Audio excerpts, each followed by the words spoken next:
100,000 naira used to buy a very decent smartphone before in Nigeria. You could easily get a good Infinix, Tecno, Itel or Redmi phone without stressing too much. But in 2026, things have changed badly.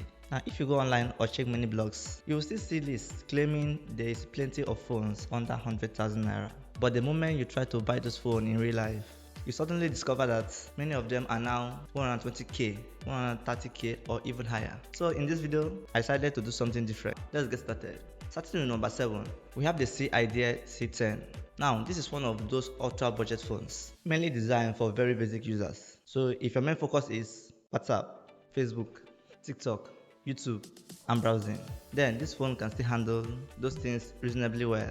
The design honestly looks better than what many people expect at this price. And depending on the seller, this phone usually goes for around 25,000 naira to 90,000 naira. Hey, but wait, have you subscribed to the channel? If not, don't be that person that watches useful video like this and forget to subscribe. Click that subscribe button right now. It's completely free. Now at number 6, we have the Fion M5. Now, many Nigerians may never have heard about this brand before, but surprisingly, the phone actually gives a fair modern experience for the price. You get a decent battery life, modern looking design, and enough performance for normal daily tasks. And depending on the seller and discounts available, this phone is usually priced at around 85,000 naira to 98,000 naira. And honestly, this is where market is heading now. At number 5, we have the Itel A100C. Now, among the mainstream brands, Itel is still one of those few companies trying to remain in the real budget market. This phone is mainly for students, parents, secondary phones, and light users. Battery life is decent, performance is okay for everyday use, and most importantly, repair and accessories are easier to find in Nigeria.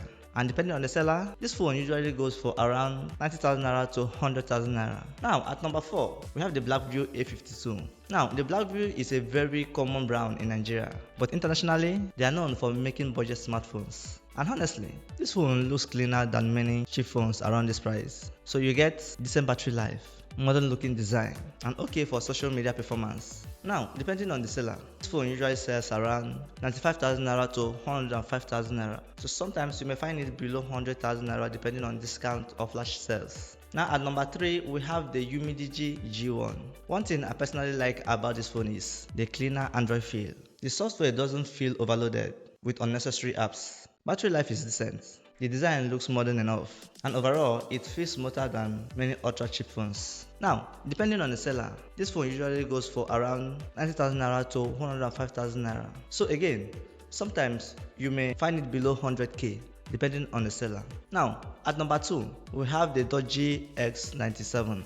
Now, this brand is more popular outside Nigeria than inside Nigeria. But one thing the Doogee phones are known for is durability and battery life. This phone mainly focuses on stability, endurance, and normal everyday usage. And depending on the seller, the Doogee X97 usually sells around 95,000 naira to 110,000 naira. So prices may change depending on the store you are buying from. And finally, at number 1, we have the Cubot Note 40. Now, this phone is actually surprising for the price category. The design looks far more premium than many phones you would expect. Now, you will get a large display, decent battery life, fair storage, and good enough performance for normal use. And depending on the seller, the Cubot Note 40 usually goes for around 95,000 naira to 110,000 naira. So sometimes you may still find discounted listing below 100k before you buy any phone.